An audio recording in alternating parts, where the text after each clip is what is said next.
educate, engage, and improve our community. Good afternoon. I am Stacy Taylor Fulmiter, and I have both the honor and distinction of serving as the very proud president of Alpha Kappa Omega chapter.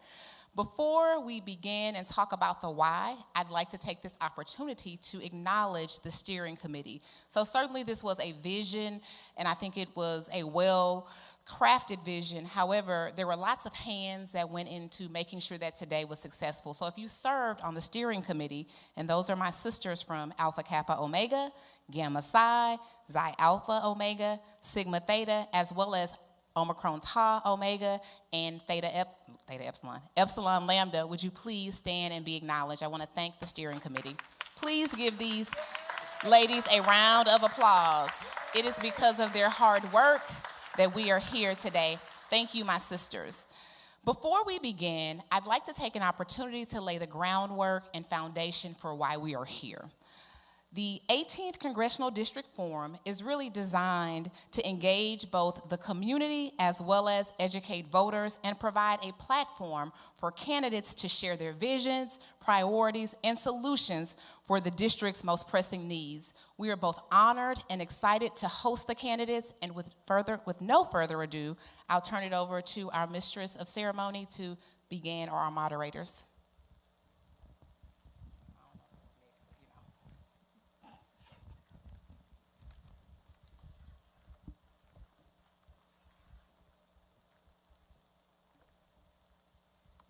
Good afternoon.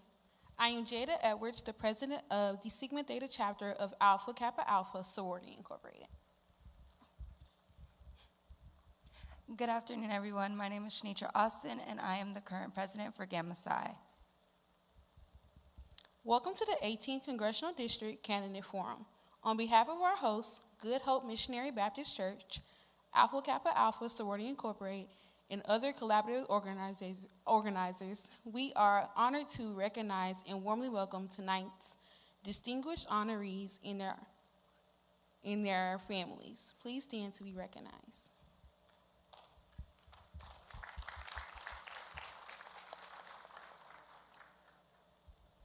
Elected officials, please stand to be recognized.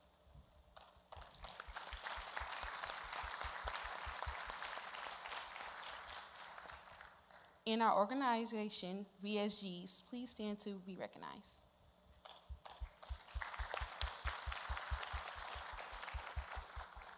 Your presence reflects the importance of civic engagement, and we are grateful that you are here to join us for this vital conversation about the future of the District 18. Thank you.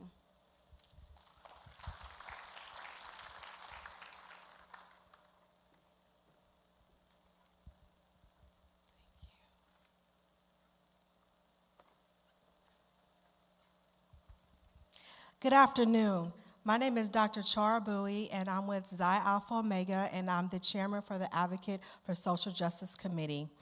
And it is an honor for me to introduce Mrs. Tamara Bell, a respected community strategist and advocate whose work reflects the heart and resilience of Texas' 18th Congressional District. For over 40 years, Tamara has called Houston home.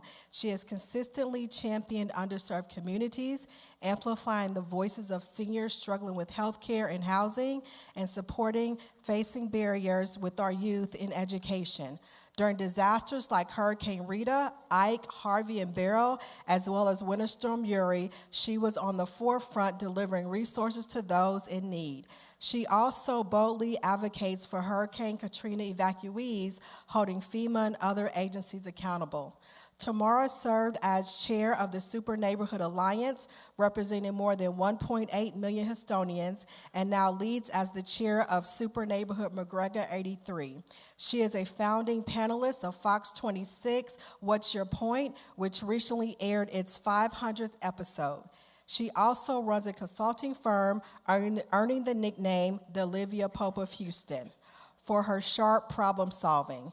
A proud member of Alpha Kappa Alpha Sorority Incorporated, she joined the Alpha Kappa Omega chapter in 1988 as part of the 33 Pieces of Dream.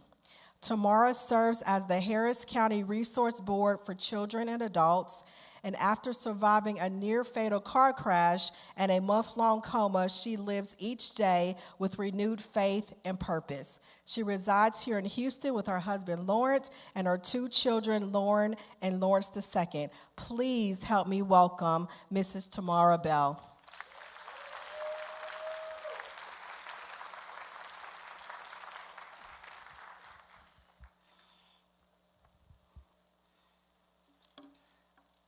Good morning. Good morning. Oh, good afternoon. See, it's been a long day. It's been a long day already. All right, I'm not kidding. I want to thank you all for coming. I'm so disturbed about the complacency that I see in so many people about elections. Elections matter. If you don't believe it, go to the grocery store. Go to the hair supply. Go wherever you go, you are going to see that elections matter. And so the fact that you all showed up today shows me you matter and you know this race matters. This is a critical race. We have been so blessed with the people who have been in this position. They're not just local heroes, they are worldwide heroes. They were on a mission to change the world. So we want to make sure that of the candidates that we have here, we pick somebody who can pick that mantle up and keep it going. Let's start out with the Barbara Jordan. Barbara Jordan was the first African-American elected to the Texas State Senate since Reconstruction. Barbara Jordan, whether y'all know it about, was governor of Texas for a day. It's on record. She was the first African-American governor of Texas for a day. Her passion and her commitment to the Constitution was on worldwide display in 1974 during the Nixon impeachment hearings. She was amazing. Her whole defense of this was about the Constitution. It wasn't personal. She said it's about the Constitution. So if she saw how they was using the Constitution right now as a paper towel, she'd be really upset about how she see things going. She was also the keynote addresser to the Democratic National Convention. She was a champion. Her American Dream speech is heard by many. She voted for the Voting Rights Expansion Act in 1975, Community Reinvestment Act 1977. Ending price fixing, Jordan was the author of an act that ended federal authorization of price fixing by manufacturers, fostering market competition. She was only in office 6 years, but her legacy continued even after that as her tenure at the University of Texas. Not only that, Barbara Jordan's father was the former pastor of Good Hope. This is Barbara Jordan's church. This is where she went. So let's give her a round of applause. Her sister, Rosemary McGowan, the wonderful Miss McGowan, is unable to be here today. Next, the Mickey Leland. Mickey Leland was an amazing, amazing gentleman. You gonna come up? You gonna come up? Yeah, you stay right there. Mickey Leland was a cheering, hard-fighting civil rights advocate who came to Congress in an afro and a dashiki. When I say they weren't ready, they weren't ready. Because they looked at that and thought, oh, well, you know, he's going to be this, he's going to be that. Mickey showed them, don't let the smooth taste fool you. I am here for the fight. He was another one who changed the world. His fight against hunger was not just limited to America, but it was worldwide. He created his own committee, the House Select Committee on Hunger. He co-authored legislation, create this committee, and served as its chair from 1984 until his death. The Africa famine relief. Didn't nobody care about that. You have to remember, y'all, we didn't have cable. ABC, CBS, NBC, that was it. That's all you had. You might have had a little WB, maybe had a little something else, but that's it. But he made sure they knew after he saw how famine-stricken regions were in East Africa. He pushed to get the Africa Famine Relief and Recovery Act, which provided $800 million in aid back in the 80s. That's amazing. That deserves a hand clap in itself. We're talking in the 80s. His humanitarian missions were numerous and all around the world. He died doing what he did best, trying to serve a mission in Ethiopia. He even fought with the domestic hunger relief. He addressed hunger within the U.S., facilitating and influenced later legislation such as the Mickey Leland Memorial Domestic Hunger Relief Act of 1990. Not only that, he thought of the African American Museum back then. He was an advocate for that. He even served as chair of the Congressional Black Caucus. He helped push affirmative action in media. He did not like the portrayal of the step and fetches and all that, and told them we have intellectual African Americans, show it as we are. But not only that, when he ran, as Barbara Jordan didn't endorse anybody, so all the candidates were running, the way he won, he was bilingual. He was fluent in Spanish, and he went into the Spanish communities, and that's what helped him. And when he got to Congress, he fought to have the laws and have the policies, have everything in bilingual language. He started that back then. He was very, very, very astute to making sure everybody was included.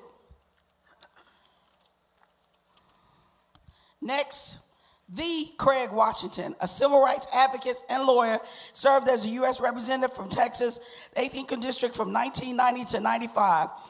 He was a part of the Civil Rights Act. He was a key player during the debate of the 1991 Civil Rights Act, working in the conference committee and fighting for stronger protections against employment discrimination for women and religious minorities. He initially voted against a compromise bill in 1990, calling it a hollow shell, but ultimately when they revised it, it passed. He was a part of the crime prevention over punishment. He was very active in that and opposed opposition to spending on large federal projects when he saw so much needed. He was opposed to the Gulf War in 1991. He voted against authorizing the military to expel Iraqi forces from Kuwait. His advocacy and his fighting, he was truly walk softly and carry a big stiff. Next, my line sister, Congresswoman Sheila Jackson Lee. I met Congresswoman Sheila Jackson Lee in 1988 when we were 33 Pieces of a Dream. She was my line partner. My maiden name is Lamberson, hers is Lee. My duty on most days that we were on there was to say why she wasn't there and why she was late. So I'm like, oh man, that baby's so sick. Oh, her baby's sick. Then she come through the door. Oh Lord, the baby better. Hit the baby. She come on, she right here. We became very good friends, and a friendship that lasted until she went to glory. When I met her, Erica was 8 and Jason was 2. And when she told me she was running for at-large for city council, she was like, they never been a black one. I said, well, we are part of the family now. I bet you win. And she won that race and became the first African-American at-large city council member. During her tenure in Congress, she was one of the most effective Congress members, passing some of the most legislation, co-authoring them than anybody else. The Juneteenth National Independence Day, violence against women, the George Floyd Justice and Policing Act, reparations legislation, H.R. 40, criminal justice reform, firearm legislation, civil rights, women and children, homeland security, constituent service, HISD, HPD, HCC, or whatever it was. You had a problem in Houston when they had one and they didn't know what they could do. They called Sheila because she knew what to do. I only got 6 minutes. 6 minutes is maybe, and Dougie Fresh want to be off of here in time. So next is Erica Lee Carter. Erica was a member of the U.S. Congress. After her mom's death, Erica began term, and she's the first daughter mama ever in history of the United States to succeed her mom. They've had it done with fathers and sons, but never with moms and daughters. I mean, ever. I mean, that is amazing. Erica worked with helping secure disaster relief, voting on a $5.5 billion in disaster for Texas, small business funding, criminal justice reform, and continuing her mom's legacy, committee assignments, constituent services, and no worthy vote. She even, after her term ended, got Ayanna Pressley of Massachusetts to follow her mom's bill and try to get H.R. 40, the reparations bill, to pass before she left Congress. Sylvester Turner only got to serve for 2 months, but while he was there for those 2 months, he did immigration reforms, criminal justice reform, and stabilizing figure. On the evening of his death, he attended a joint session of Congress and posted an online video imploring Americans to protect vulnerable people. Many of his last recorded words were, "Don't mess with Medicaid." I promise you, this is the kind of leadership that we need coming on there. So now, all right, let me get my, okay. Now I have to introduce some people. First, I have my lovely sweetheart, Lady Whitley. Where'd Lady Whitley go? Okay. All right. Then I have for, I guess next is going to be Congressman Craig Washington. Sir?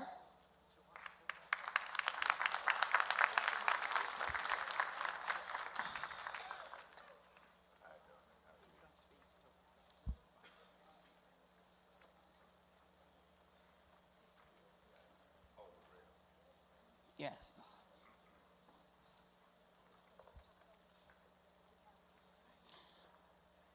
Erica Lee Carter, come over here.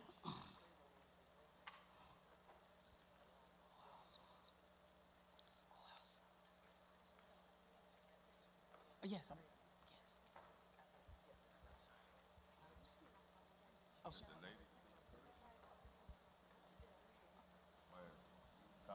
Yes, Jeff. I never speak before a lady. I don't have to. I mean, which would you rather? We'd rather you. You're our senior.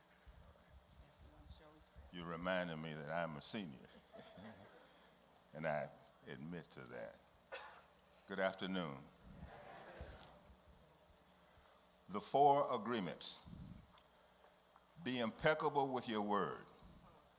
Speak with integrity. Say only what you mean.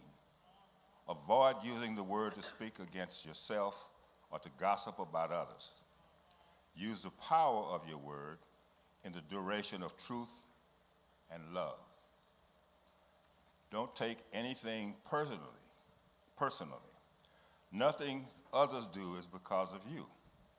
What others say and do is a projection of their own reality, their own dream.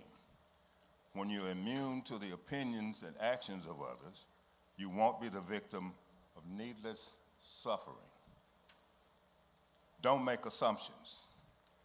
Find the courage to ask questions and to express what you really want.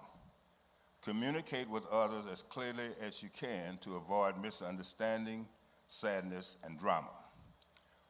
With just this one agreement, you can completely transform your life. And lastly, always do your best.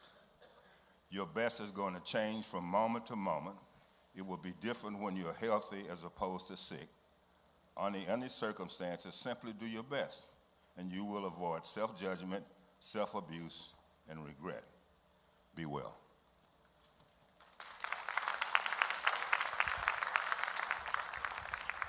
Thank you, Congressman Washington. I'm glad to be in the House this afternoon. I see a lot of great voters. I want to thank all the planners, but especially Alpha Kappa Omega chapter, who made my mother part of this esteemed sorority, Alpha Kappa Alpha Sorority Incorporated. It is amazing to think how much of the history of the 18th is tied directly into Alpha Kappa Alpha Sorority Incorporated. Did you know that my mother, the late great Congresswoman Sheila Jackson Lee, was only the 13th black woman to enter the United States House of Representatives since 1789? AKA, we did that. In her nearly 30 years, she had hundreds of successful amendments. She secured billions of dollars for our community. And thanks to you, you never wavered in your encouragement, the sisterhood, and prayers. AKA, we did that. As my dear mother led the fight for the Voting Rights Act, she spoke truth to power in 2 impeachment hearings, spent nearly 30 years on the Judiciary Committee, led the George Floyd Justice and Policing Act, served over 20 years on the Homeland Security Committee, the House Budget Committee. You remained steadfast in support.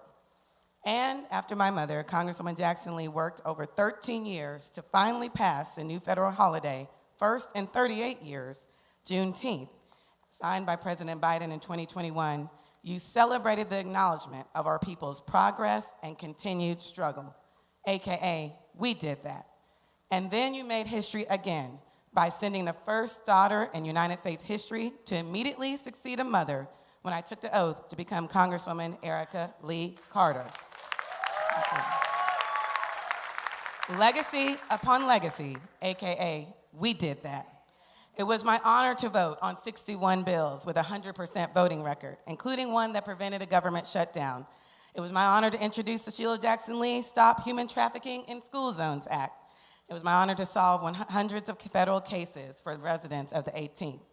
Because of you, the 18th Congressional District is one of the most historic, productive, and service-oriented districts in the United States of America. This is our legacy, AKA, we did that. Thank you.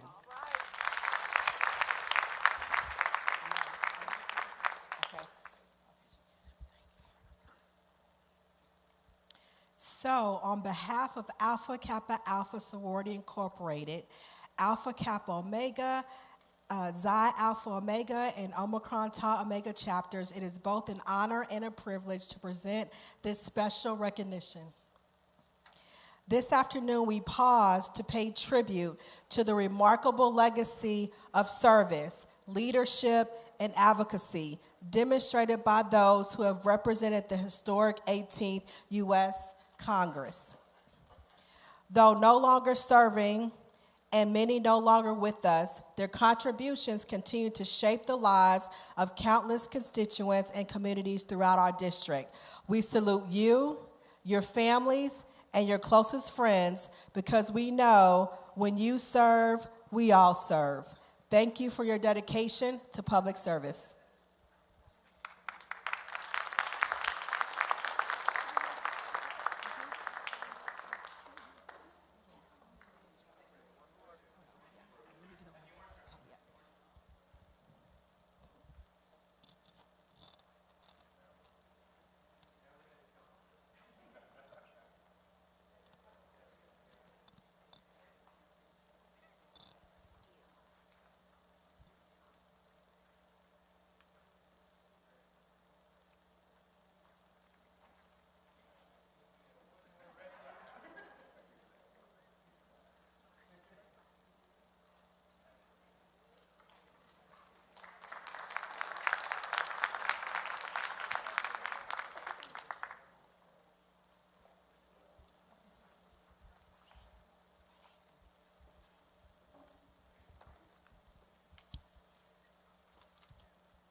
Good afternoon, everyone.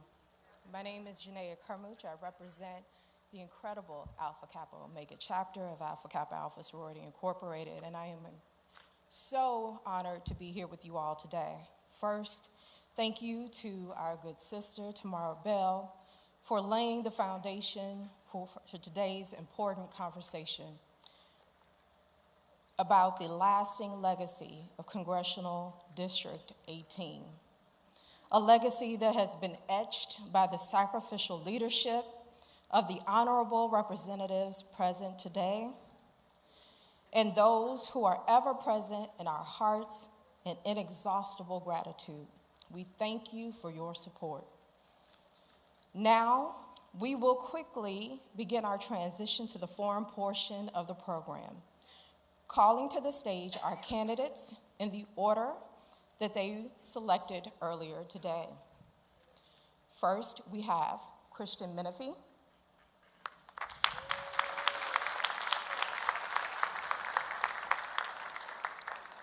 Isaiah Martin,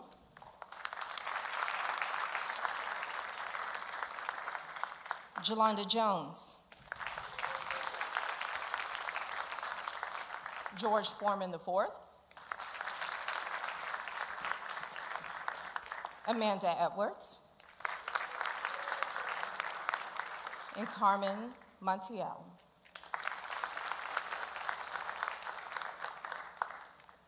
Thank you all, and now I will call my sisters to the stage to provide the forum guidelines.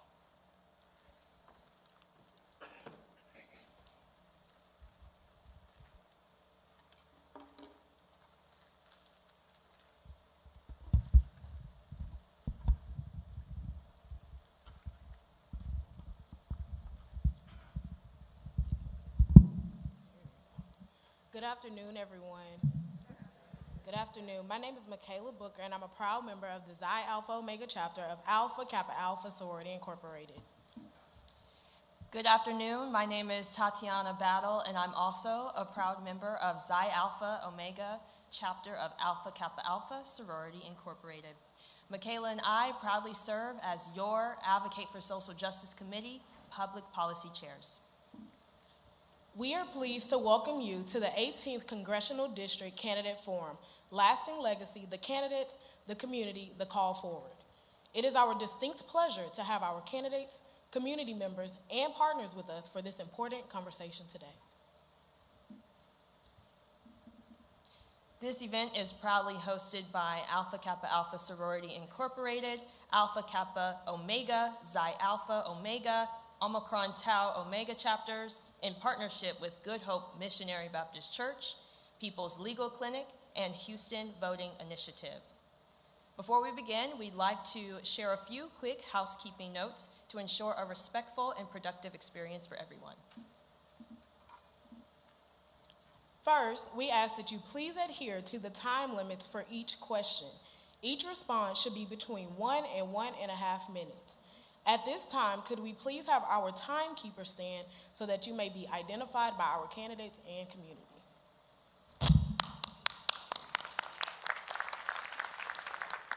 Thank you all so much for your service. Please note, questions were collected at random prior to the start of this event. Second, please do not interrupt candidates while they are speaking. For our guests, we ask that you please hold your applause until the very end of the question and answer portion. Additionally, candidates will be expected to participate in a lightning round that will allow for answers 30 seconds or less at the end of the general Q&A portion. We ask that you keep your remarks focused on your own accomplishments, campaign platforms, policies, and goals. If you're joining virtually or watching virtually, please remain muted, and when not speaking, use the chat box for questions or technical support. And as a reminder, Alpha Kappa Alpha Sorority Incorporated does not endorse candidates or parties. Thank you for your attention. We look forward to an engaging and impactful discussion.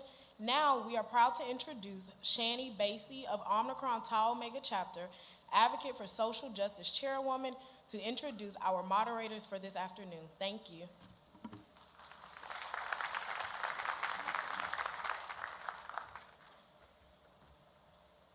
Good afternoon.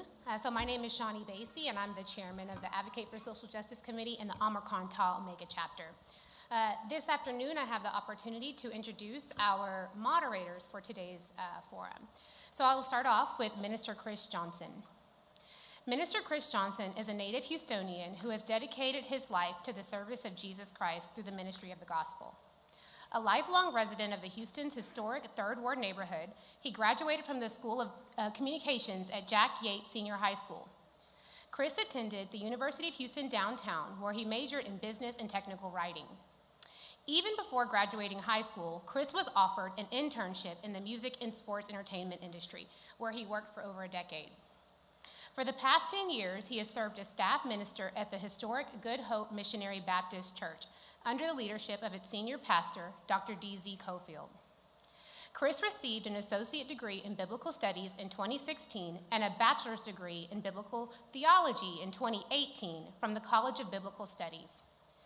In 2023, he earned a master's degree in Christian education from Dallas Theological Seminary, and he is the proud father of a 15-year-old Christopher Johnson III. Our second co-moderator, is Brandon Cofield Sr., who was recently appointed as the first Harris County Public Probate Administrator, with the goal of providing accessible and effective assistance to Harris County residents as they navigate the probate process. He volunteers his time by serving on the Buffalo Bayou Partnership and Fifth Ward Community Redevelopment Corporation boards. Brandon received his Juris Doctor degree from Texas A&M University of Law, School of University of Law. And his interest in public policy, housing, and community development is closely tied to his undergraduate and advanced degrees in public health. So thank you. We have Minister Chris Johnson and Brandon Cofield Sr.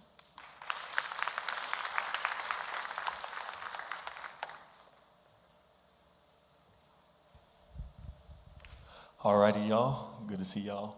And I'm glad we have a group of candidates that kind of represent the full spectrum of politics today. And so one of the first things, you all heard the rules, but we're going to have decorum, right?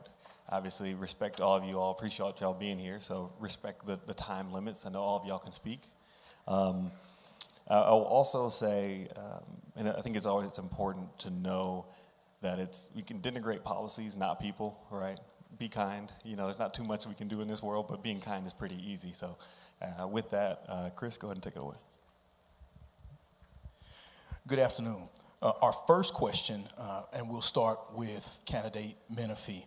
Please introduce yourself and share an overview of your three key priorities for this district, and tell us what makes you the best candidate to represent such a culturally rich and diverse district like the 18th. Minute and a half. All right, let me be quick. I'm Christian Menifee. I'm running for Congress in the 18th Congressional District. I'm running because it was a thoughtful, a helpful, a compassionate government that gave me my fair shot at the American dream. When I was growing up, there were many nights I would not have eaten were it not for the WIC program. Many days I would have been in school on an empty stomach were it not for free lunch in our public schools.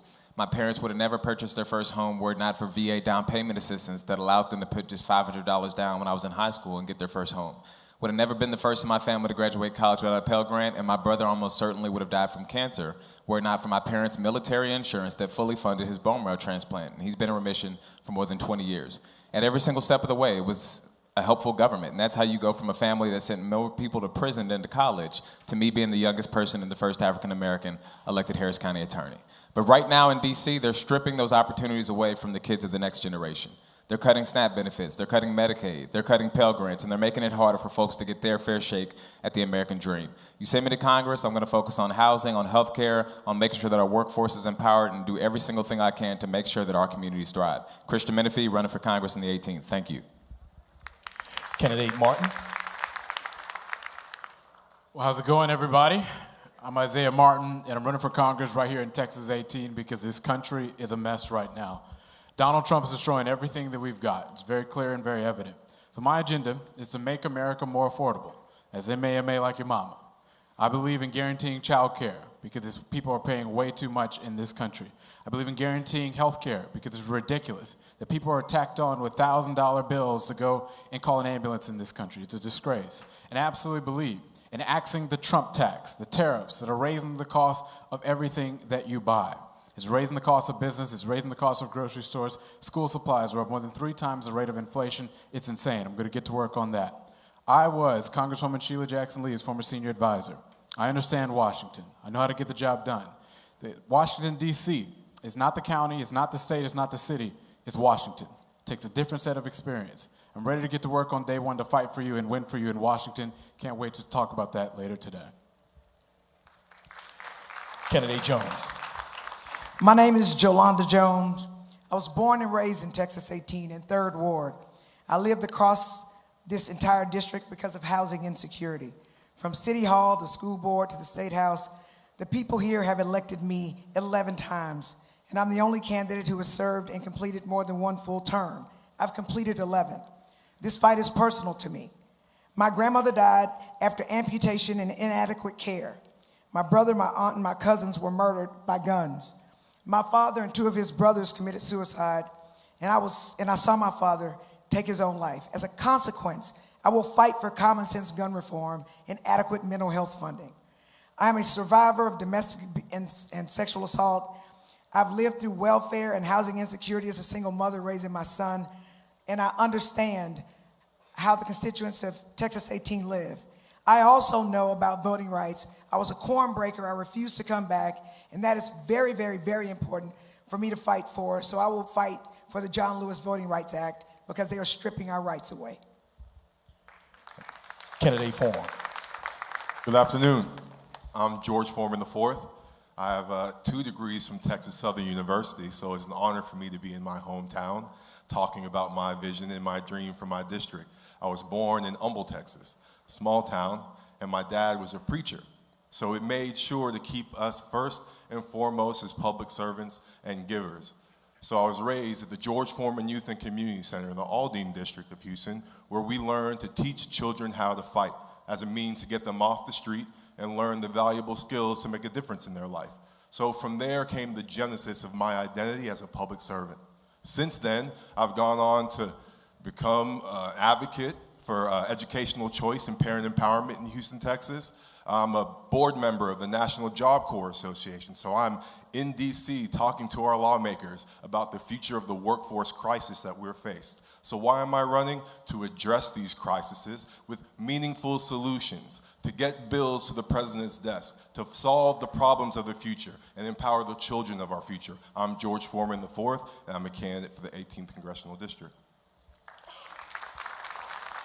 Candidate Edwards. Good afternoon. I'm Amanda Edwards, and I'm running to be the next Congresswoman for the 18th Congressional District. When I was growing up, my father fell ill with something called multiple myeloma that ended up taking his life when I was a teen. And I'll never forget asking my father what would happen if his life-saving treatments wouldn't be covered by the insurance company. And I'll never forget his responses. He would say, "We would just have to figure something else out." And I remember then thinking the same thing as I do now, which is that was the wrong answer.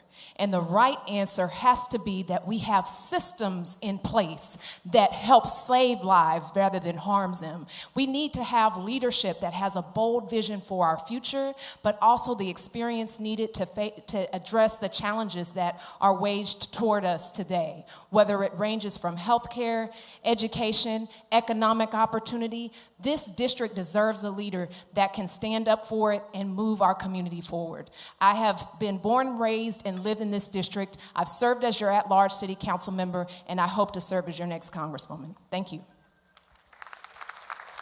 Candidate Montiel. Yes, good afternoon. My name is Carmen Maria Montiel, and I am your next congresswoman. I am a legal immigrant. I came to this country as a student in 1988, and I could not get back as my country of birth fell down into communism. The reason why I'm running is because I see the growth poverty in our district is very similar to the socialism that happened in Venezuela, and I don't want that to happen to us. We have the problem of the cancer cluster in our district that everybody knows and nobody have addressed all these years. We have a poverty problem in our district. We have also a high crime that needs to be addressed. While our politicians are allowed for the criminals to get free time after time, and it's not stopped until somebody loses their lives. I'm the mother also of 3 grown successful children, and I am a survivor of domestic violence. And what I did was I stood up, I fought for myself and for my children like I will do for you. Thank you. Thank you, candidates, for that. So the second question, we're going to start with candidate Martin. During these very partisan times where extremist views are often the ones that get the most media coverage, how will you work and collaborate across the aisle to be able to get things done on behalf of the 18th Congressional District?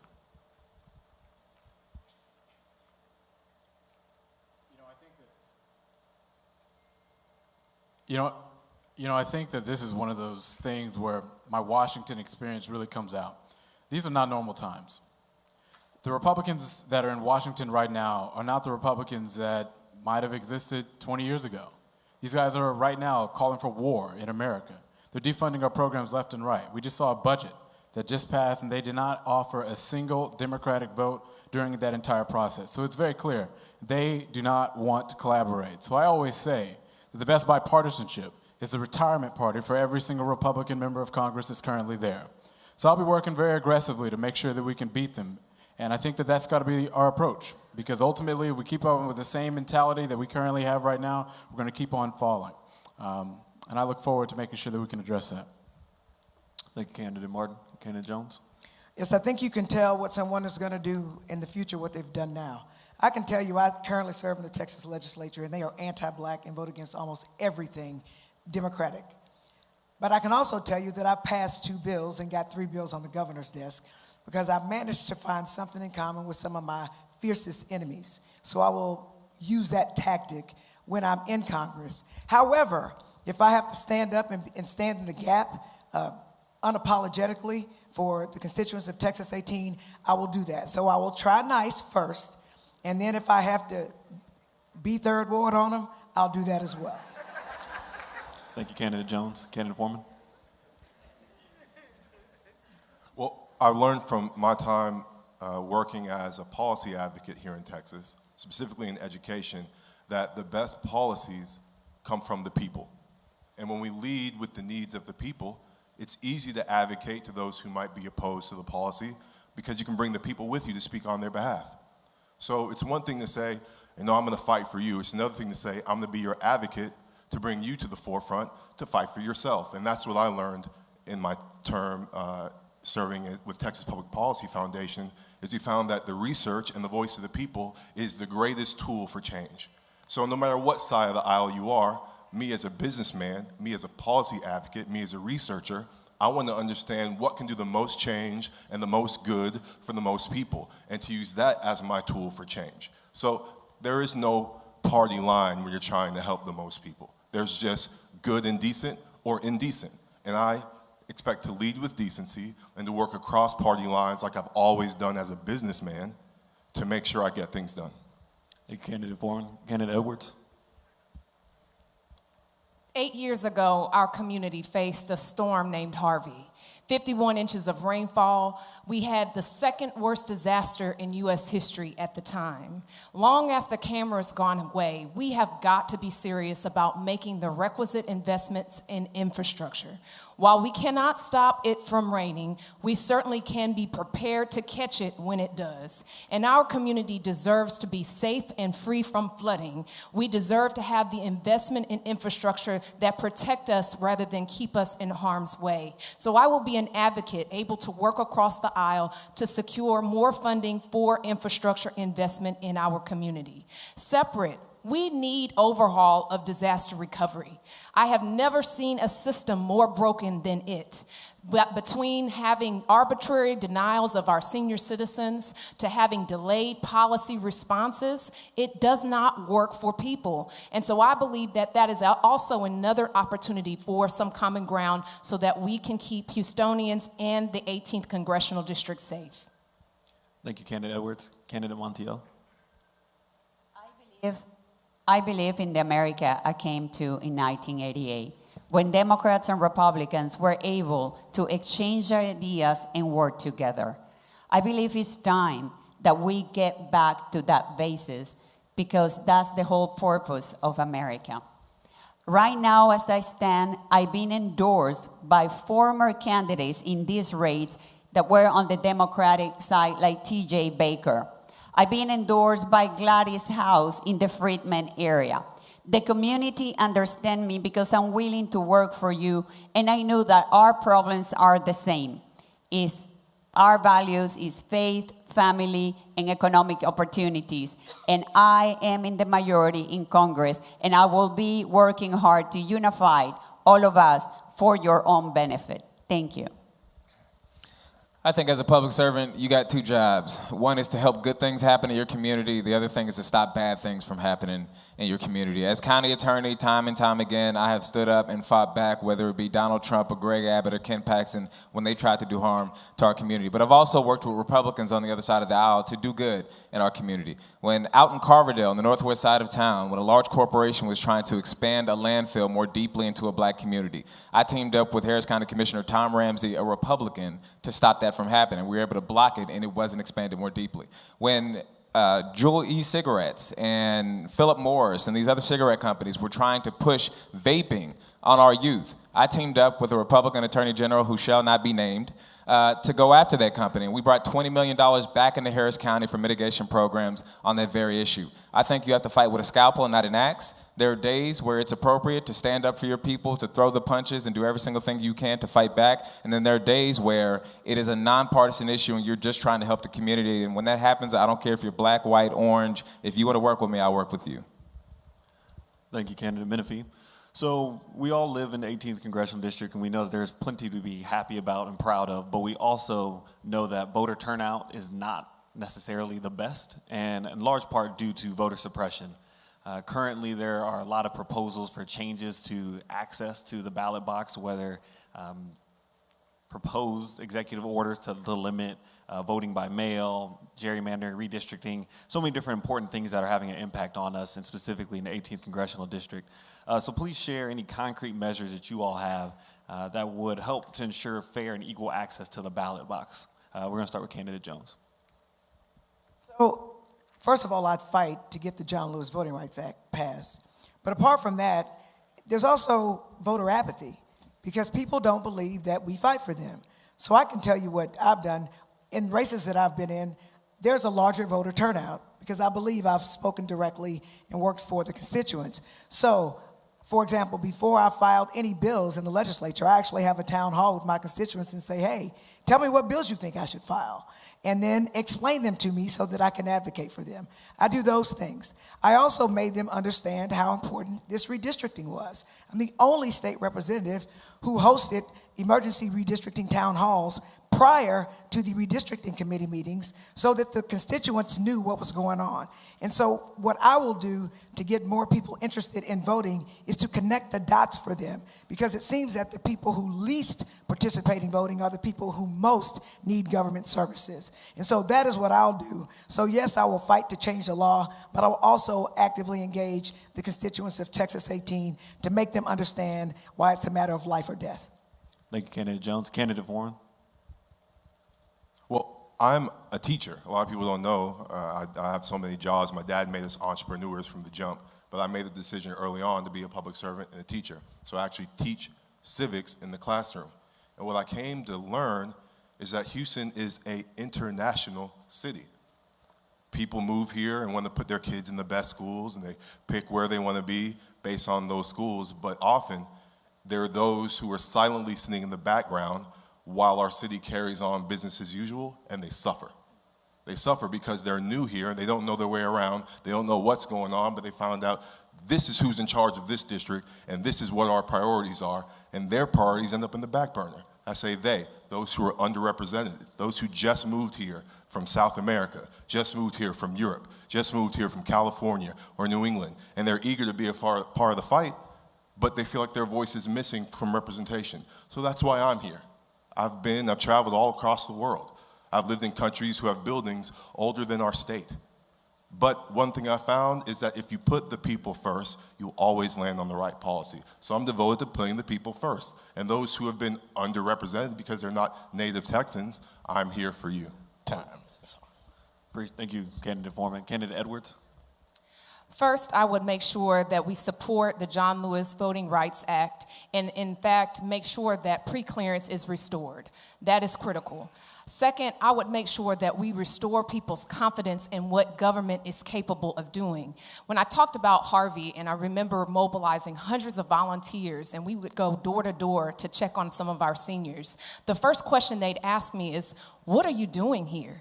And I'd explain to them, I'm your city council member, I'm here to help. Then they'd ask the question, but wait a minute, are you up for re-election already? And that was the second worst disaster in U.S. history. But the first thing that came to mind when they saw their elected official on their doorstep is that I must need something from them, as opposed to me being there to do my job and to deliver results. We have got to start instead of over-promising and under-delivering, we've got to start delivering the change that people want to see when we talk about change on the campaign trails. And so this election is about more than just picking a candidate. It's about restoring confidence in a democratic process that hasn't been working well for everyone in this district. Thank you. Thank you. Candidate Montiel. We have a low voter turnout in this district. Why?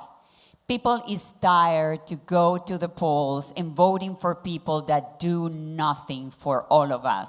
People is tired to hearing our politicians talking about the problems we have and they never get solved. And they know it's the same old people in the ballot, but not this November 4th.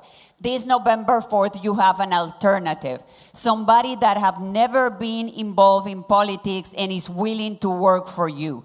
I know the issues and I'm willing to solve it. I don't want to talk about it, and keep on trying to get to vote for me. And you know what? If I don't try to solve it, if you don't see that I'm working, you can vote me out. One of the problems when they talk about voter suppression, that's not true. The voter suppression is because we have a lot of illegal immigrants voting, and that's not right. I am a legal immigrant, and I believe to be in this country legally and act as a citizen of the United States. So this year we have an alternative. Vote for me. Thank you. Thank you, candidate Montiel. In a Republican-run state in the South, the state legislator passed a law that ended the number of precincts and lowered the number of precincts in certain areas, enhanced voter ID laws, removed same-day registration, and it went up to a federal court. And the judge said that these Republicans had targeted African Americans with surgical precision. That's a direct quote. That case wasn't from 1963. That was from 2016. We see that right now in this country, there are folks with power who are trying to make it harder to vote to prevent us from having a true multiracial democracy. I plan to take that head on. I want to not just pass the John Lewis Voting Rights Advancement Act, but also the Freedom to Vote Act, which would make online registration a national thing, which would make same-day registration a national thing. But it's also about expanding the amount of people who can vote. Throughout our country, you have folks who have been charged with a crime but have been convicted of nothing and are sitting in jail. That's why just a few years ago, we proactively at the county put the first ever polling site in the Harris County Jail for folks who had not been convicted of a crime. I believe that every single person who has the right to vote should have access to the ballot box, and that's exactly what I'll fight for when you send me to Congress. Candidate Martin. Well, I would say that the reason why people aren't voting is because the voter suppression laws that folks like Carmen and the Republicans support. But in addition to that, we've been talking about the John Lewis Voting Rights Act. We've been talking about the Freedom to Vote Act for a very long time. I support every single one of those pieces of legislation. But the issue is that we cannot get past the filibuster. Why? Because Republicans are under no type of directive to go and pass that legislation. Why? In their states, they go forward and gerrymander with reckless abandon. They go forward and they take polling sites out of our neighborhoods. They go and they disenfranchise the mail-in vote. And every single time we see that we are holding ourselves to a standard that Republicans are certainly not following. So that is why, in order to get this across the finish line, I support what Gavin Newsom is doing in California to gerrymander Republicans out of their seats the same way they're coming for us, because we have to give them a taste of their own medicine. Too many times we sit back and we're trying to play nice with people that do not want to play nice with us. So I say that we change that approach, treat them with the same fire they have for us, so we can actually get this bill across the finish line. We got to do more than co-sponsoring legislation. We got to force it to get done. Thank you, sir. And just as a reminder, again, decorum, not denigrating people, just policies. Just a reminder, friendly for everybody, in case anybody didn't hear it. So our next question is, how would you ensure Houston, especially underserved communities, receive their fair share of federal disaster relief, housing, health care, and infrastructure funds, and work with local officials for faster recovery in neighborhoods affected by disasters like Hurricane Beryl? We'll start with candidate Montiel.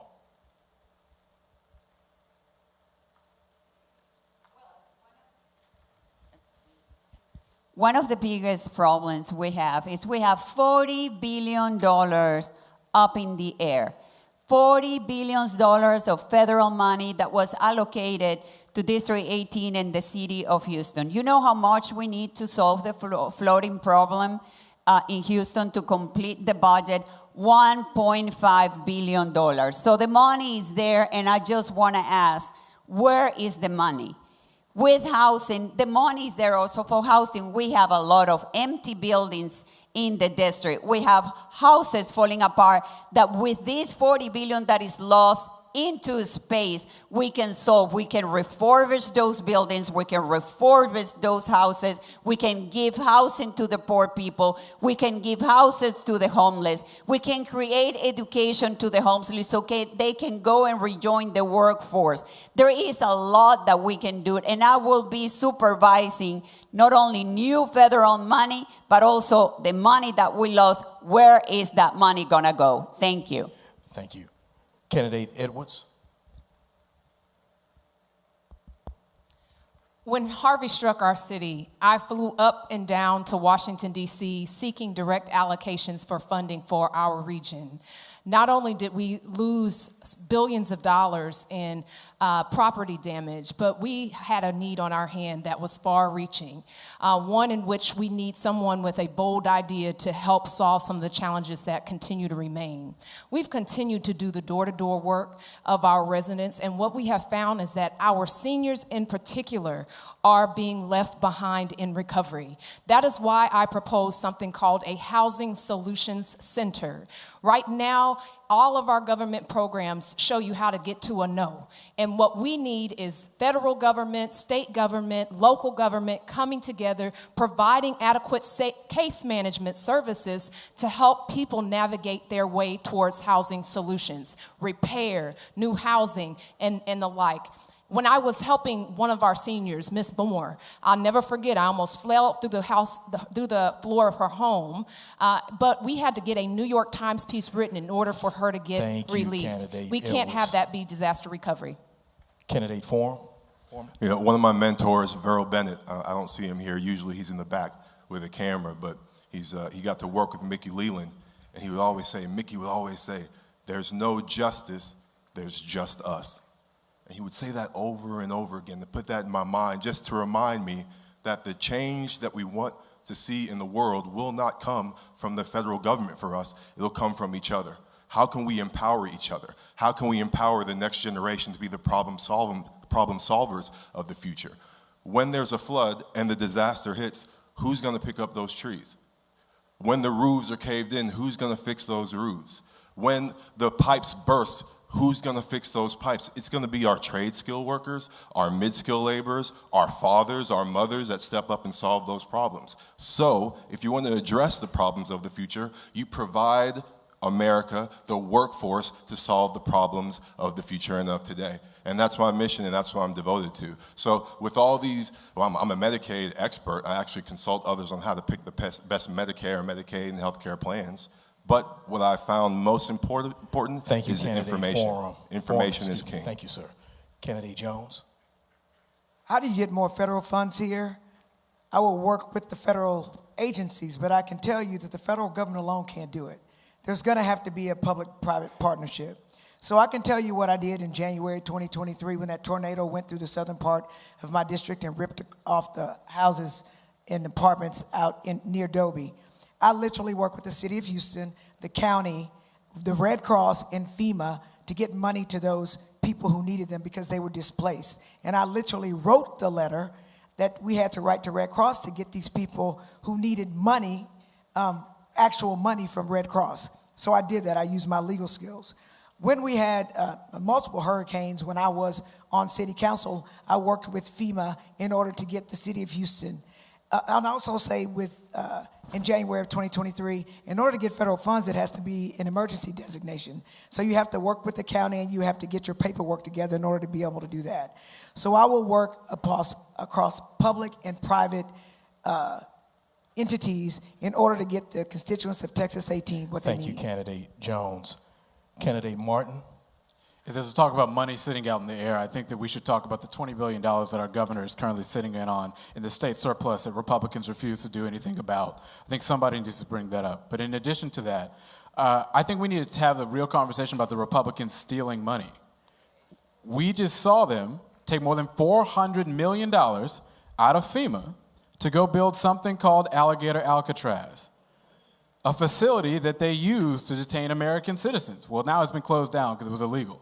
But in any event, it took $400 million is what they took to bid it. That's money that we could have had right here in 3rd Ward for flood mitigation. That's money that we literally could have used right in 5th Ward. It's money that we could have used in Clinton Park. But all of a sudden, we don't have it anymore. So we got to have somebody that can do real oversight over this ridiculous money stealing that the Republicans are doing. Yes, I will submit earmark requests for all of shoring up our bayous, retention ponds, detention ponds, but we have to stay focused on the fact that Republicans are stealing money and Donald Trump is the one that's doing it. Candidate Menifee. There's a trauma that's associated with growing up in the Gulf Coast. Every single person here has a story. I think about my younger fraternity brothers, one of my neos, who in college lost his girlfriend because she was driving and got stuck in her car in a flood and passed away. Every single one of us lives with that trauma where people lose their property, their dignity, and sometimes their life. If there's anything that I learned from the late Congresswoman Sheila Jackson Lee, is that if you're trying to get resources into the community for disaster recovery, you have to be relentless.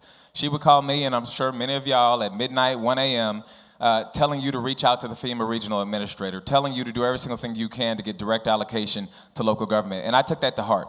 When the state agency that oversees bringing those resources into the community gave, after Hurricane Harvey, they had $1 billion available. They gave the city of Houston and Harris County, out of that $1 billion for Hurricane Harvey, a total of $0.00. I was part of the team of folks that fought back, and we got $750 million to come back into our community. When I go to Congress, my plan is to be relentless every single day, whether it be with FEMA, with other members of Congress, to work to bring money back to our community to protect us from the next flood. All right, for the next question, we're going to end up starting with Candidate Foreman, but with the understanding that no piece of legislation is perfect. Please provide your response to the big, beautiful bill and its impact on Medicaid, environmental regulations, immigration enforcement. And then part two is any alternatives you would have supported and or that you would seek to change to this massive piece of legislation.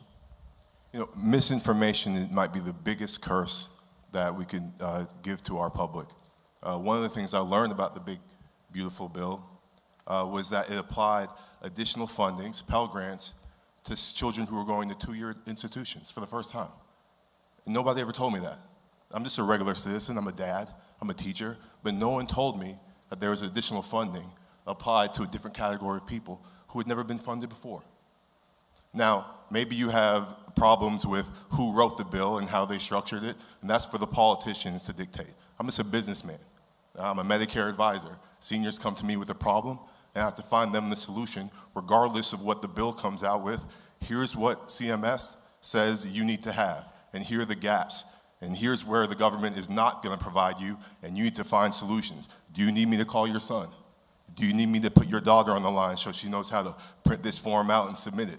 At the end of the day, the solutions come from the people getting the information and empowering those around them.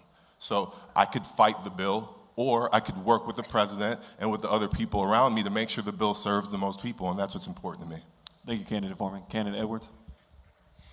If you count the passing of Congresswoman Jackson Lee as well as Congressman Turner and the governor's decision to delay the special election and the likelihood that we will be in a runoff, you're talking about 18 months that the 800,000 people of the 18th Congressional District have been without a vote, been without a voice, been without their advocate for federal funding. It is also an example of when our governor chose to play politics with people's lives in the form of a big, beautiful bill. By holding that seat open, he allowed to be cut $900 billion in Medicaid funding, $300 billion in SNAP funding. He told people who are seeking graduate student loans that they'd be capped at the amount of loans that they could receive. And do you know, upon its initial passage, that big, beautiful bill only passed by a margin of 1 vote?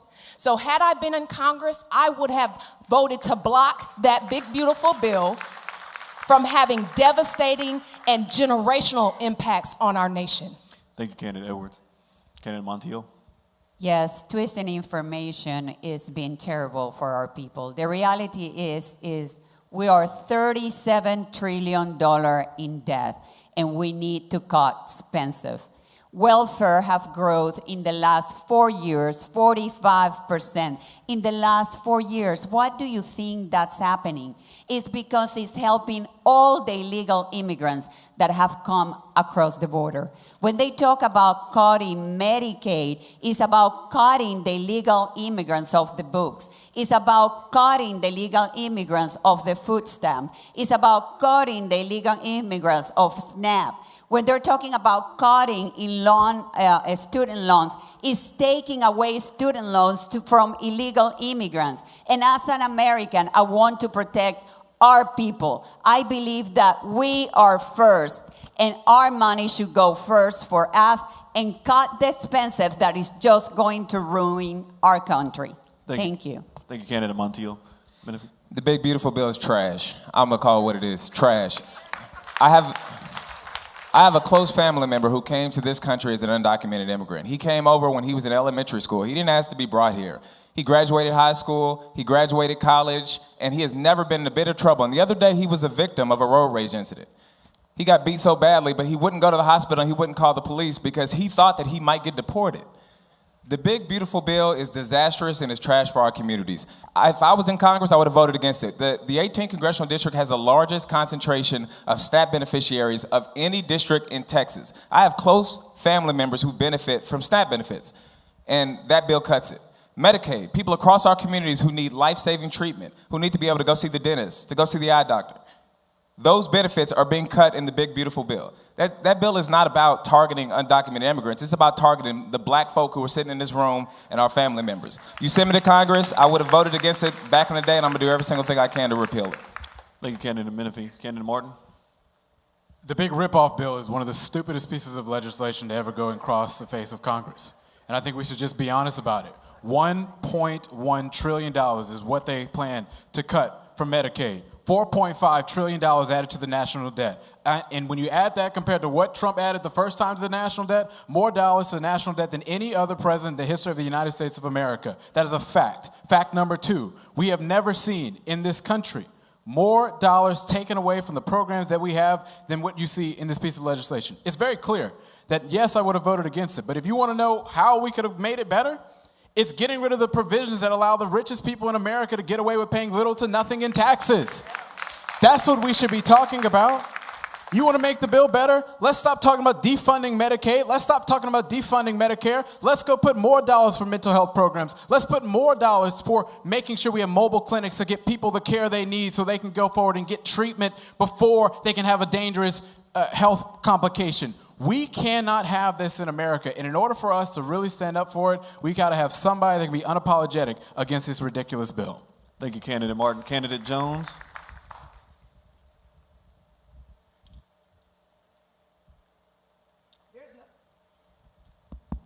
There's nothing beautiful about this bill. It's very, very, very ugly.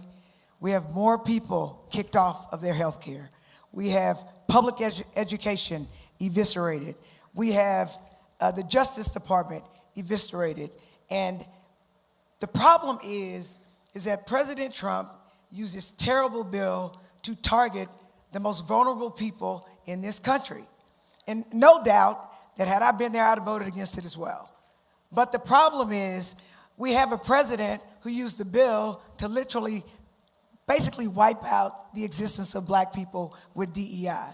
So what we need to do is work very hard in elections to vote them out of office, because he has created where it's okay to be discriminatory and be loud about it and be unkind. Kindness is important. I agree. Okay, so we're going to switch over to our lightning round segment. Candidates, responses are just going to be yes, no. So everybody keep your microphones on. It's just, we're going to ride down, ride back.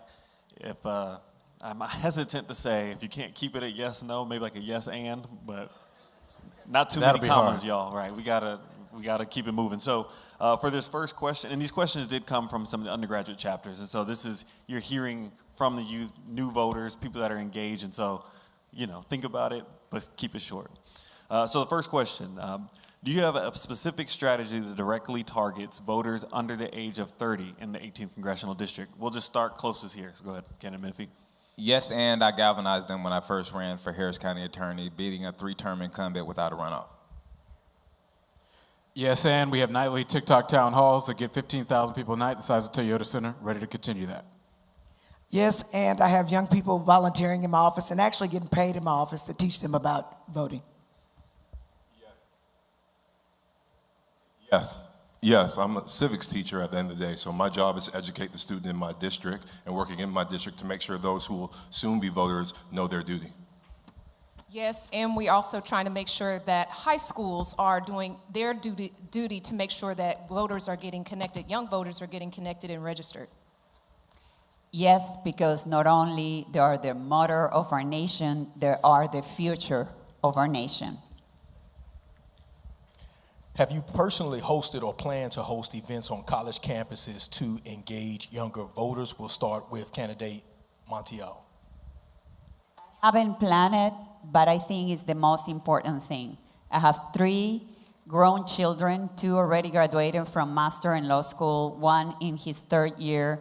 And it's so important because we send our children to college, spend a lot of money in order for them to be brainwashed. Thank you. Yes, I have worked with the youth community for years. In particular, while I was a city council member, we hosted town halls and film screenings to help educate our youth about our history as well as how to get engaged and involved. And we're continuing to engage the youth today. No, I haven't done anything on college campuses yet. I have 2 degrees from Texas Southern University, and I've been working in the education space to bring the right ideas at the forefront, but I look forward to going back to the university and bringing some of these solutions to the forefront as well. Yes, I've hosted 3 town halls at Texas Southern, 2 town halls at the University of Houston, 1 at Yates, and 1 at HCC to engage young people to understand politics. Yes, and Black Student Union have a lot more events planned, ready to go. We also have a fellowship program that a lot of students are getting involved in. We're ready and excited. Yes, and I've been in and out of these college campuses for the past 4 years and created a program that introduces young high school students to applying for law school and college, and that's why I've been endorsed by the College Democrats of America. I know you're regretting that yes and, aren't you? Boy. Yeah, this one is going to be no ands, commas, buts, or because. This is just yes or no. So we'll we were start having with fun. Candidate Edwards. Do you believe affordable housing and financial support programs are essential to winning over young votes? Absolutely. We have an affordable housing crisis. That was all. I didn't say and. I just said we have. It should start with a Y or an N. So just yes or no, just either one of those 2. But I'm assuming that's a yes for you, Candidate Edwards. Yes. Candidate Montiel? The young people cannot afford to buy a house. And by the way, yes, I'm holding a town hall in the University of Houston. I forgot that part. Thank you. All right, we're going to try this again. Attorney Menifee. Yes. There we go. Right. Heck yes. Yeah, there it is. Okay. We'll take that. C and yes. There it is. Yes. Loving the creativity on stage. Okay. Let's talk about qualified immunity. If elected, will you fight to eliminate qualified immunity to afford police officers to insulate them from liability for excessive force, such as the George Floyd case? We'll start with candidate Martin. Yes. Candidate Menifee. Yes, and you also have to get rid of the Monell Doctrine, which protects governments from having to make payouts. Qualified immunity is just for the officer. The Monell Doctrine applies to the governmental entity. Candidate Jones. Yes. Yes, and I voted against that in the State House, and I believe we need to have civilian review boards with subpoena power. Candidate Forum.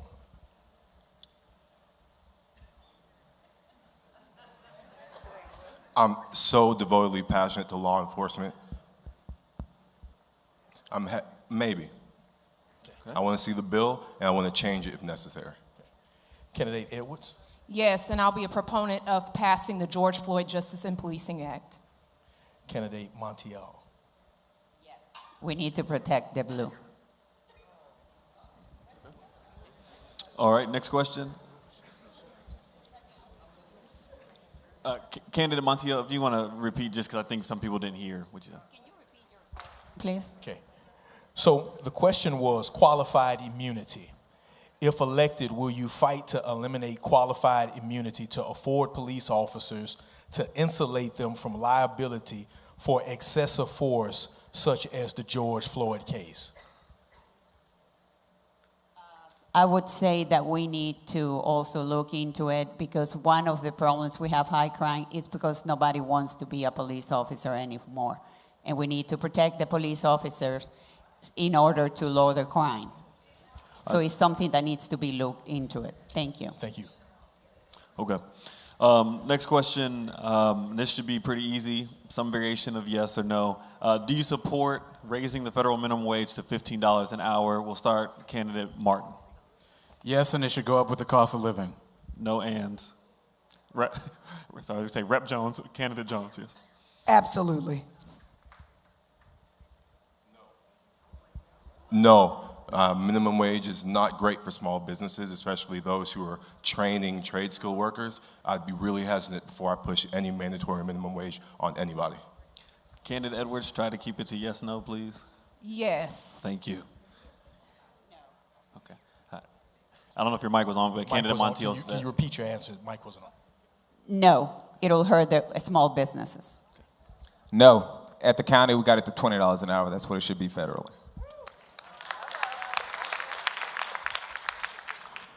Next question. Do you support federal legislation to reduce mass incarceration for low-level, nonviolent crimes such as federal marijuana decriminalization? We'll start with candidate Menifee. Yes, and you have to start with fully addressing the sentencing disparity between crack and cocaine. They send black folks to prison for 20 years. They send white folks to prison for 20 days. Candidate Martin. Yes, that legislation is called the Equal Act. I will co-sponsor that and get that done. Candidate Jones. Yes, and I would absolutely stop funding private prisons because it encourages people to keep people locked up at the federal level. Yes, but I believe it starts with education at the early levels, making sure that kids have the education to stay out of jail before it's too late. Candidate Edwards. Yes, and I will also make sure we put more emphasis on providing jobs and economic opportunity in our neighborhoods for our families. Candidate Montiel. I believe these cases need to be looked into a case by case, but I also believe we need trade education to educate our children. Like I always say, if our children are busy and educated and working, they will not get into trouble. Okay, this is going to be the last question. This is a semi-lightning round, so maybe thunder question. You get 30 seconds, is what I'm trying to say. Don't go overboard. Should be maybe just a yes or no. We will start with candidate Jones. Would you vote to cancel student loan debt? If so, to what extent? Cancel student loan debt? If so, to what extent? Would there be any parameters to any debt cancellation? So yes, I would vote to cancel student loan debt, but as a requirement of it, I would ask that you do work in historically disadvantaged areas so that you can give back. Candidate Foreman? Yeah, I believe we should really be expanding on debt relief and making sure people have the financial education to know what they're advocating and signing up for on the forefront. I think there's a lot of work to be done before we start talking about debt relief because the debt is compiled because of ignorance a lot of the time. Thank you, Candidate Foreman. Candidate Edwards? Yes, by the time somebody graduates from college or graduate school, they are already strapped with a student debt ratio of what would it cost for them to own their own home. We have got to stop saddling our folks with that type of debt and give them a real shot at the American dream. I don't believe that that's the solution. I believe the solution is to hold the colleges accountable. Because when I went to college, it cost me $800 a semester. And now we have to pay between $60,000 and $70,000 a year for each child to go to college. Not everybody's made to go to college. That's what I believe in trade education. We need to hold the college accountable. I believe that when federal government got involved with federal loans, that's when the problem started. Thank you, Candidate Montiel. Yes, but if we can't get it passed, I would support making it a part of a reparations package for descendants of slaves. Thank you. Candidate Martin? Yes, I believe getting that done to revive what President Joe Biden proposed, and as well as that, if that can't get done, I support the idea of the Save Repayment Plan that was taken away by the Trump administration. But in addition to that, if we can go and give $4 trillion in tax cuts to folks like Elon Musk, we certainly can afford to make sure that student debt is not something that is saddling on the back of the people of this country. Well, we'd like to thank all of our candidates for participating in this round. Can we give them a round of applause? We want to offer each candidate 60 seconds to give final thoughts or appeal to voters, and we'll start with candidate Menifee. I'm Christian Menifee. I'm running for Congress here in the 18th Congressional District, and I'm running because I have been a fighter who has delivered results for my community. In the past 4 years when I've been county attorney, when Donald Trump tried to cut health care programs in our community, I took him to court and beat him. When Greg Abbott came in and tried to strip us of our elections and work hard to block people from the ballot box, I took him to court and I beat him. I have fought time and time again for our communities because I deeply, deeply love the folks who live throughout the 18th Congressional District. I'm running to be a voice for each and every neighborhood that's here, but I'm also running to be a voice for Black America. Okay, this seat has a history of being a voice for Black folks across the country. And I plan to be that exact same person standing up for us each and every day and for our rights. That's why I'm so proud to be supported by the daughter of the late Congresswoman Sheila Jackson Lee, Erica Lee Carter, our former Congresswoman. I'm going to continue to fight for you each and every day. And I ask for your vote and for your support. Thank you.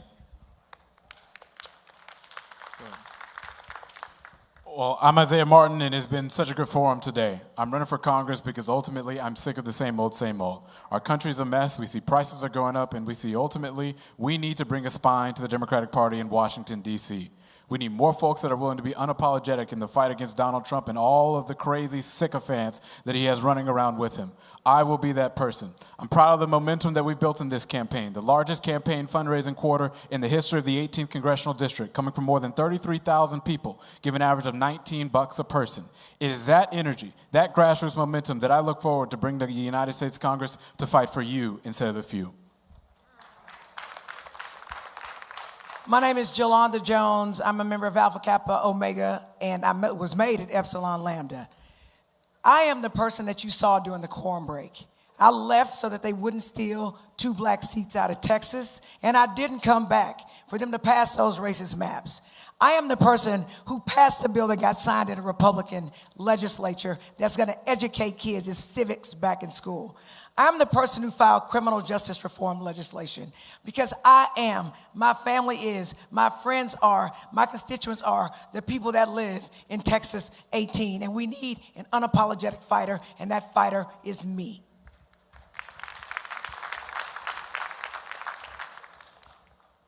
I'm George Foreman IV, a candidate for the 18th Congressional District, and I am a citizen of the United States. It's my duty as a preacher and a teacher to preach and teach the truth and to set people free.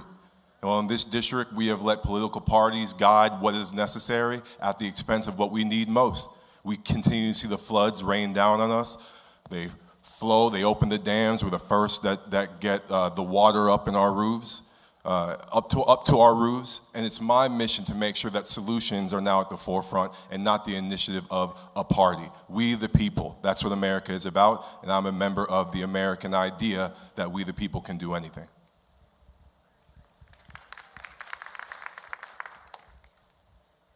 I was born, raised, and I still live in this 18th Congressional District, and it's personal to me that we get this right.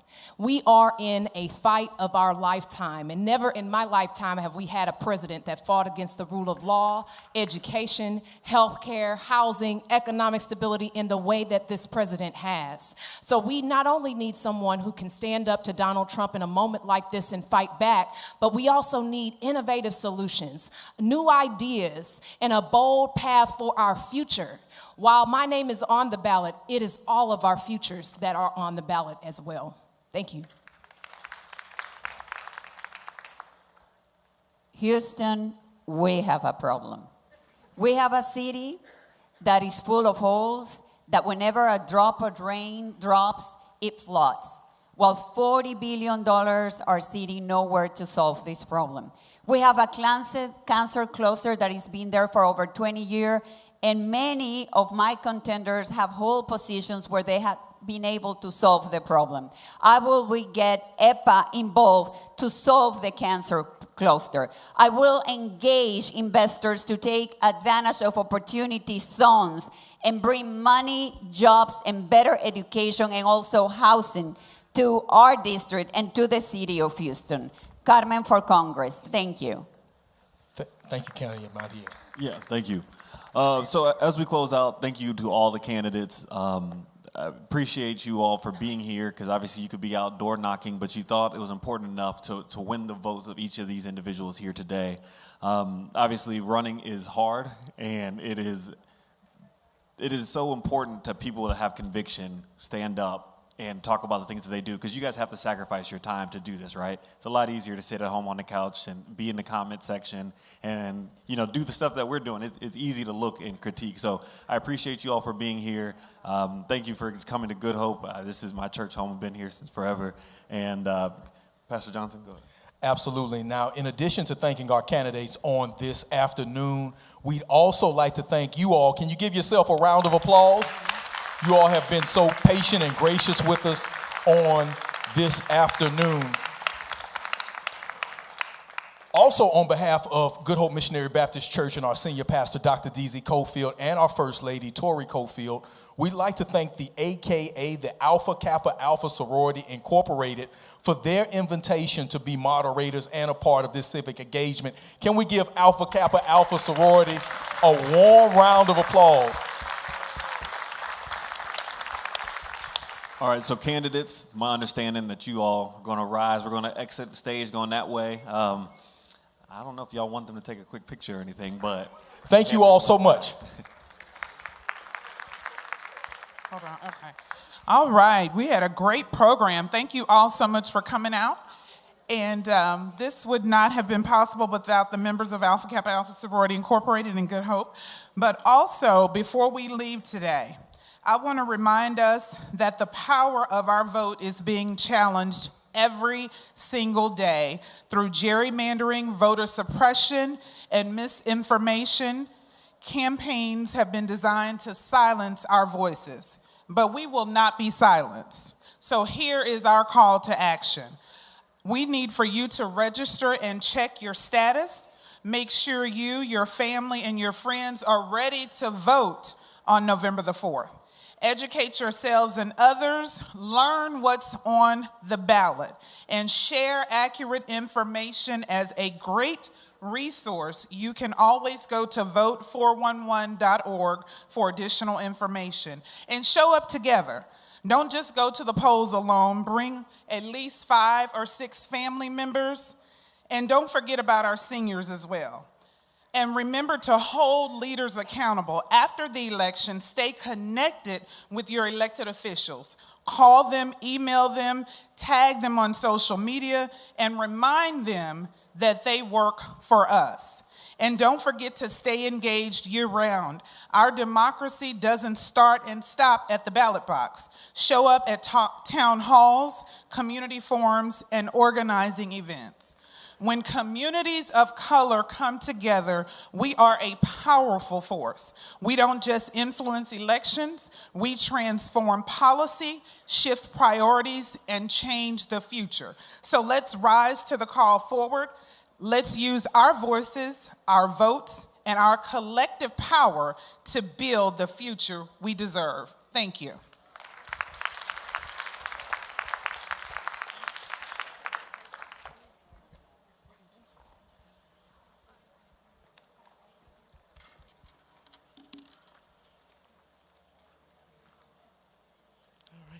Good afternoon.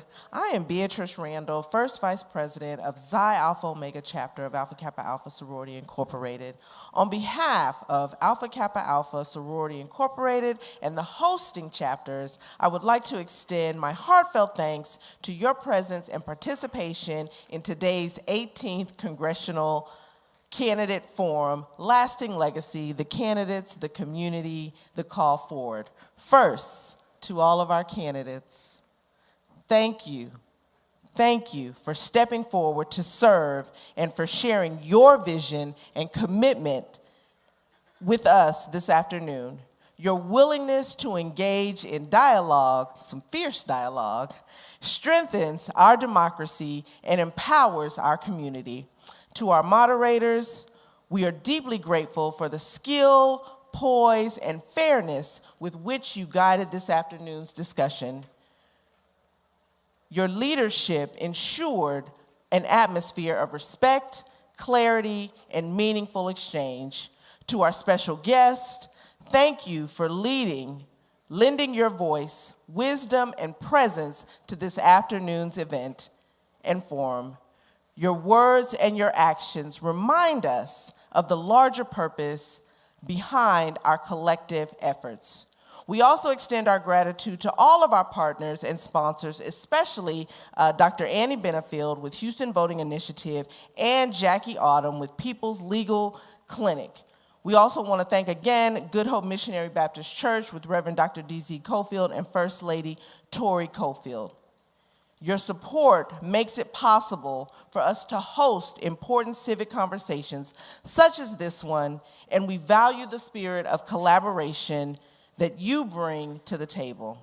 A very special thank you goes to our steering committee and volunteers. Your hard work, countless hours, and dedication behind the scenes are what brought this vision to life. We could not have done it without you. And finally, to all of you in attendance, thank you for joining us and staying engaged. Forums like this only matter because of an informed and active community. And your presence today demonstrates your commitment to being part of the solution. As Alpha Kappa Alpha women, we remain committed to service, advocacy, and uplifting our communities. This afternoon's dialogue is just one step forward in the ongoing mission. Thank you again to everyone that made this event possible. Let us continue to move forward in sisterhood, service, and civic engagement. Thank you. Good afternoon, everyone. I am Nikki Bailey. I'm the Vice President of Omicron Tau Omega Chapter. So this afternoon, we had the opportunity to hear from the candidates for the Congressional District 18. So thank you again on your sharing your visions, priorities, and platforms to engage in meaningful dialogue that helps us make informed choices to the future of our community. So as we prepare to cast our ballots, I just want to remind you of some important dates. So National Voter Registration Date is September the 17th. The last day to register to vote is October the 6th, and early voting starts on October the 20th. So if you haven't had a chance to register to vote and you're here today, we do have a voter registration table right outside these doors. So please go ahead and get registered. And as we heard from Kelly Hodges, let's continue to strive to be better citizens of this great city of Houston by staying engaged, informed, and active. So beyond casting your own ballot, as she said, we encourage you to mobilize your family, friends, colleagues, neighbors, church members, whatever other organizations you may be involved in, and take them with you to the polls. Each vote strengthens our democracy, and together we can advocate and empower our communities, ensuring that every voice is heard and every vote counts. So for the candidates, the steering committee, as well as the volunteers, if you can please stand back, we would like to take a few photos with you. As Alpha Kappa Alpha women, we do love our photos. So please, if you're able to stay around for a few more minutes, we would like to take care of that. So thank you again for your participation and your commitment. Everyone have a wonderful evening. Is there anyone else? That's it? Okay, so thank you again for coming out today.